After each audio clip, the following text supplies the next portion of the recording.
నీళ్లు మరుగుతున్నాయి కదా, చూసారా, బయటికే వచ్చేస్తుంది పొగ. ఓకే, ఇప్పుడు ఒకసారి ఉప్పు చూడాలి. మనం దీనికి చికెన్ కూర లేకపోతే మటన్ కూర ఏదో ఒక కూర అయితే వండుకుంటాం కదా, సో ఆ కూరను కూడా దృష్టిలో పెట్టుకొని దీంట్లో ఉప్పు వేసుకోవాలి.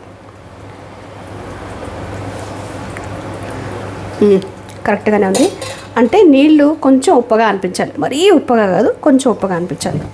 ఇప్పుడు ఈ నీళ్ళు మరుగుతున్నాయి కదా, ఇది 1 గంట పాటు నానబెట్టుకున్న బియ్యం ఇవి ఇందులో వేసేస్తున్నాను.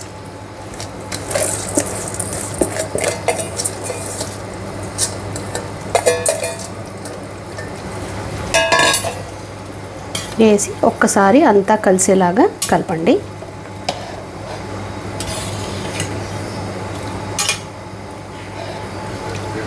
కలిసింది కదా, ఇప్పుడు మూత పెట్టి